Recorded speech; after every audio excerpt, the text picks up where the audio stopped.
sit and lay around and be in front of that TV for hours and hours. He doesn't want to help with the children. He doesn't want to help clean the home. He doesn't want to do anything.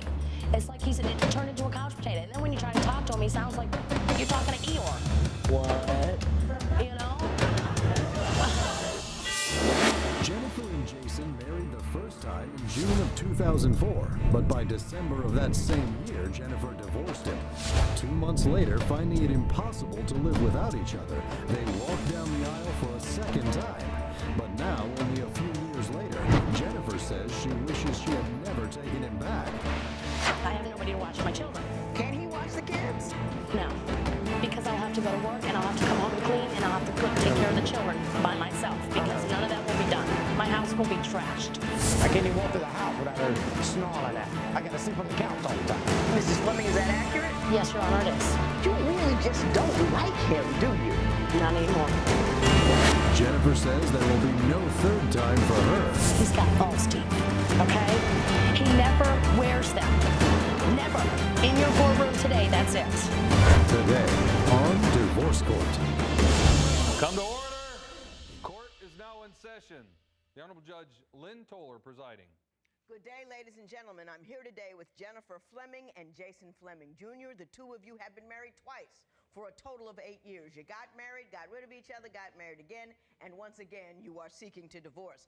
You have some financial matters you would like me to resolve, and I will get to that momentarily, but before we do, I'm going to start with Mrs. Fleming. Why don't you tell me a little bit about your marriage and why you're here in divorce court today? Well, Your Honor, I've been married to this lazy idiot twice. I don't want to do it a third time. In the beginning of our marriage, everything was great.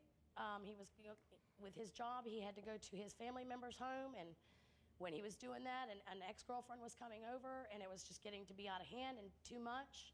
And we wound up, that was the first time we divorced, and it was just too much. How long were you married the first time? About 7.5 months. 7.5 months. In that 7.5 months, was there an infidelity issue? No. So she got that wrong? Yes. What was really going on in that 7.5 months? I was working late all the time, and she just constantly said I was doing something other than working. And I just happened to be in a place where somebody was at, and she overheard the conversation in the background and thought I was doing something wrong. And so then that was the end of that. Yeah. She told me not to come home, and I'm like, hot dog, I'm done now. There's my break. So you weren't mourning at all. You were like, now I'm free. Yeah, pretty much. How did you pull him back in? I didn't pull him back in. He came crawling back. Oh, okay. What happened? Well, I felt bad because our child didn't have a father figure in his life. And I didn't want that to happen because I know how that feels. And that's the reason why he came back. I wanted to make amends with him. I wanted things to be different. Now, did you trust him when he came back? No, I did or were not. you still concerned that he was fooling around? She still don't trust me. Always. Still, to this day. To this day, you Yes. believe he's fooling around Yes, on Your you? Honor, I do. What's your best evidence that he has been doing something he's not supposed to be doing? He never answers his phone when I call. He should be answering his phone. I mean, what if I have an emergency with one of the children? Now, when you say never, does that mean he doesn't answer all 77 phone calls you make during the day? Or you call once or twice and don't get an answer? A few times and don't get an answer. A few times and don't get an answer. Mr. Fleming, is she calling you a great deal? Oh, yeah. How often would you say she calls you? Oh, probably every 20 minutes. I got a job to do. I can't just stand around and have my phone in my hand. Now, Mrs. Fleming, how do you expect him to do his job if you're calling him every 20 minutes? I guess he wouldn't be able to. And there you go. There you go. That's why he doesn't answer. Mr. Fleming, what is your main concern about her? Is it simply her jealousy? Oh, it's everything. She just gets out of control. I can't get around her. I can't touch her. I can't even walk through the house without her snarling at me. Well, what is she snarling about? Because I'm near her. I go through the hallway and she's in there doing laundry or something. I'll go by her. She'll jump in the closet to get away from me. Do you not like him? I don't know. Not anymore, no. Tell me why you don't like him anymore. Ever since the first incident we had with one of his exes, I can't find the trust again. You indicated in your papers, Mrs. Fleming, that you think he's lazy because he won't get a job and he won't look and he won't assert himself. Tell me about that. Well, Your Honor, he has jobs. He's had jobs for years. But then they lay him off, and it's like he'll sit and lop and lay around and be in front of that TV for hours and hours. He doesn't want to help with the children. He doesn't want to help clean the home. He doesn't want to do anything. It's like he's turned into a couch potato. And then when you try to talk to him, he sounds like you're talking to Eeyore. What? You know? Do you go in slow motion when you get laid off? Your Honor, when I work, I do 12, 16-hour days. Right. Months at a time. Right. So yeah, I'll take a break every once in a while and, sit around the house, play with the kids, whatever, just chill out for a little while until, I mean, the economy ain't the greatest thing in the world. Right, now. right. So it takes a while to find a job. You got to put applications in, go through, procedures and stuff. She thinks I can just, leave this job and walk across the street and get another job. Okay, let's switch gears for a moment here. Someone said they're not getting enough sex. Which one of it is you? I used to always guess the guy, but then, then I was wrong so often. I had to just ask outright. Mr. Fleming, can you speak to that in terms that won't make me cringe? Oh, I don't know about that, but I guess my littlest one is 3? 4. And 4? Okay. I rest my case. Seems like it's been 12 years, but it just don't happen. I'm pretty much ain't even allowed in her bedroom. That's her domain. You can't get near that. So I got to sleep on the couch all the time. Mrs. Fleming, is that accurate? Yes, Your Honor, it is. You really just don't like him, do you? Not anymore. When divorce court continues, an unlikely question surfaces. This is a deep in your heart moment. I mean, Your Honor, I love the man. I'm just tired of living this way. Do you desire to adjust things so they won't be this way anymore, or are you just done? Divorce isn't easy. If you want to share your story, call toll-free at 1-877-311-2222 or visit our website at divorcecourt.com or become a fan at facebook.com/divorcecourt. We're back with Jennifer Fleming, who wants to divorce her husband for the second time because she's tired of his laziness and annoying personal habits. So Judge Lynn tries to help him out. Mr. Fleming, would you wear some teeth if you could get some loving? Mrs. Fleming, what is it about him? What has he done? What makes him just someone you cannot deal with? Well, for one, he's got false teeth. Okay? He never wears them. Never. In your courtroom today, that's it. That is a turnoff to me. A total turnoff. I can't stand it. Now, he'll wear them for his ex-girlfriends or whoever else, but not for me. Mr. Fleming, would you wear some teeth if you could get some loving? Probably so, but she just tells me all the time that don't bother me. But then I turn around and you look disgusting. You're gonna make me throw up. Mrs. Fleming, you say that you have financial issues and that you believe that he's the reason you have financial issues. Well, like for now, he hasn't worked for 2 months. We have no money flow coming in. It's hard to pay bills with no money. I can't go to work because I have nobody to watch my children. Can he watch the kids? No. You don't trust him to Your watch Honor. the children? I do. He is a good father. I trust him with the children. He just lets them run wild too much. There's no discipline. They gotta be kids. That's not being children. So you don't feel comfortable picking up the economic slack because you believe that when you leave home, you know what's going to break out because he doesn't handle the kids well. Because I'll have to go to work and I'll have to come home and clean and I'll have to take care of the children by myself because none of that will be done. My house will be trashed. Mr. Fleming, she doesn't seem like she likes you at all. I can get that. And how come you stayed this long the second time? It doesn't seem to have been pleasant at any point after I do. Yeah, I ask myself that every day. Okay. But then I look at my kids and we're there and she hides in her little cave and I'm out there with the kids, so everything's good. And you love your kids. I love and my you want to kids. be with your kids. Yeah. And so you don't deal with her and you play with the kids. Right. Right. But, and her talking about cleaning the house up, I clean the house up. I'll go in there and do the dishes, put everything away. She'll come right behind me and say, That don't go there. That pot goes here. That pot goes here. That cereal box don't go there. That goes over here. Stay out of my kitchen. So then I don't do the dishes. Why ain't you clean this kitchen up?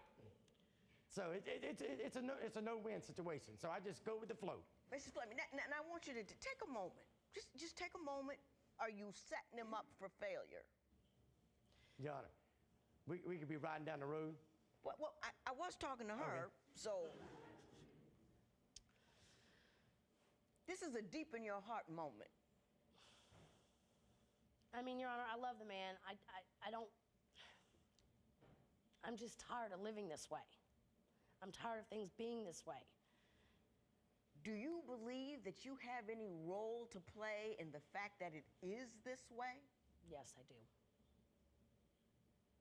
Do you have it in your heart, or do you desire at all to adjust things so they won't be this way anymore, or are you just done? I'm done. I have had it. I am not happy. When divorce court continues, what does Jayson do to make Jennifer hate his very existence? She'll be totally disgusted with me, ready to cut my head off and throw it in the garbage can.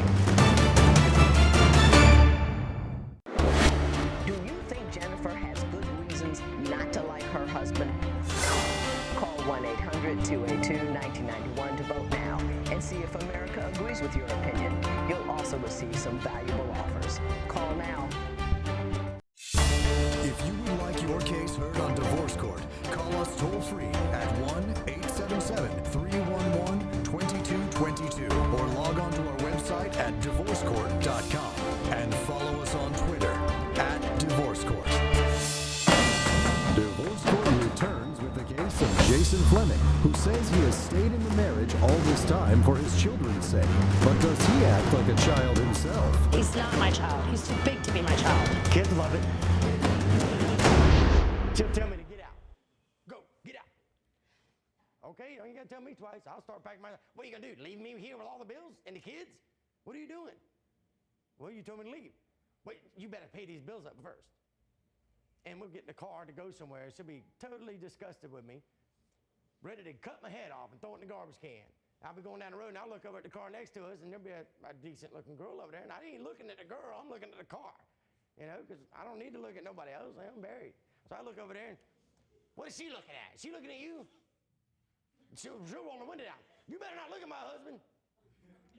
I'm like, come on, yeah. Now, Mr. Fleming, you come out here, you're jovial, you're funny, I like you, I enjoy you. You gotta be doing something at home. Absolutely nothing. I mean, is there one thing you could improve, something that you just look deep, look deep in your heart as well? What could I do? What could I give her that might assist you in remaining in the house with the kids you so adore? Win the lottery? I bet you're not this funny at home, are you? Oh, yeah. No, I'm out just all the Yeah. time. Is he a jokester at the house? Yes, Your Honor, He's is. a lot of fun. He doesn't take things seriously. Well, maybe he's not a lot of fun, but he doesn't take things seriously. Yeah, I'm Right. the He's Jeff always telling Foxworthy of- jokes. He's always playing around. He's another one of your kids. Yes, absolutely. No, that's fun. Absolutely. That's what that is. That's the problem. He's not my child. He's too big to be my child. Kids love it. I bet you. Well, what do you think would happen that even when you get laid off from the good jobs that you have, that you just took whatever job you could get just to bring in some money? I went over to road truck driving, Yeah. making $2,000 a week. I'll call her up and say, yeah, I'm over here in Illinois or whatever. She goes, you need to get home. These kids are driving me crazy. I'm like, okay, if I go home, I ain't gonna make the money. Well, this ain't working out. You got to come find another job. Did you do that? No, and he had been gone almost 4 weeks, Your Honor. But that's what truck drivers do. They're gone a long time. If they're long haul guys, you don't see them for a long time. 21 days out. Was he coming home with money? Not really, no, Your Honor, he wasn't. Because they weren't paying him what they said they were going to pay him. And then he didn't get his first pay either for 3 weeks. Are you mad at him about that? Because he got taken. Don't get mad at him. I'm upset because he can't put his foot down and tell them, you hire me to pay me this, pay me what you're saying you're going to pay me. But he doesn't. He's a wimp. when I do He that. does not tell anyone anything. He lets them walk all over him. And you want a man to be a man, I to want him protect to- and provide, Yes. and to kind of to pony up with it, and it bothers you that he can't do that. Yes, it does. Did you hear that, Mr. Fleming? Oh, I've done that. I've told people that I work for, hey, yeah, this ain't what we agreed on. You need to do something else. You know what they tell me? Have Go you- find another job. They have. Yeah. And then it's my fault because they fired me because I've done what she told me to do. When divorce court continues, what is Jennifer doing to cause harm to herself? The thing is, it's not hurting him, it's hurting you. You feel bad, you feel put upon, you feel upset, and what you need to do is... Do you think Jennifer has good reasons not to like her husband? Call 1-800-282-1991 to vote now and see if America agrees with your opinion. You'll also receive some valuable offers. Call now. Divorce court returns with the case of Jennifer and Jayson Fleming, who have been married twice and are seeking a second divorce after almost a decade and 3 children together. Tell me about the $125 you want from him. A family member of mine had purchased our wedding bands when we got married the second time, and he pawned them. And he lost them. So he took them to the pawn shop. He didn't get them back out in time. Yes. And is the $125 the value of the rings? Is that how much he got it for pawning them? That's what he got for pawning them, Your Honor. What did he do with the $125 that he received? I believe we paid a bill with that, Your Honor. Paid a bill. Okay. You need not respond because she Yeah. concluded the matter for you. Here's what I'm going to say, Mr. Fleming. Mr. Fleming, it's great to be a good time Charlie. It really is. But when you have children, you lose the right to be good time Charlie all the time. Oh, I don't do it all the time. Well, that's what it's coming across as. What's bothering her about you is you're kind of like laissez-faire. Oh, it's whatever happens, kind of happens. And women like to feel all secure and safe and all of that. Mrs. Fleming, you gave him a job he could not complete. You're not looking for him to do the right thing. You're just looking to get rid of him. You're hanging on to something that happened 10 years ago. I think you are still upset about something that happened in your life way before that, and you're looking for a reason to be angry with him. And if you're only looking for reasons to be angry, people, that's exactly what you'll find. That's what you'll find all the time. And Mrs. Fleming, the thing is, it's not hurting him, it's hurting you.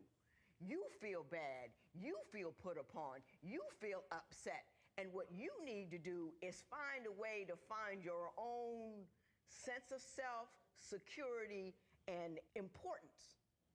Not defined by children, not defined by husband, but defined by whatever goals that you have. And I think that one thing that's killing half the people that come in here is they have no place to go. They're living today. I've never in my life not been in the process of some game plan. I've always been headed somewhere. Didn't always get there, but I was always moving forward. Do you have a goal? I do. What's your goal? I still, to this day, want to be a veterinarian. What have you done to get towards that goal? I just took my high school diploma test and passed. Good for Now you. I'm ready to do college. Good for you. You concentrate more on having a passion and a belief in life, and then your relationships all get better because you're not looking for satisfaction solely through what he can and can't do for you, and he can't make you happy because you're not happy. You've just decided not to be happy. You need to go somewhere, get happy, get good, get together, and then you'll find a guy that'll make you satisfied. Having said that, I will say this. He pawned the rings to pay the bills. He paid the bills. You don't get it back. There will be no recovery in this matter.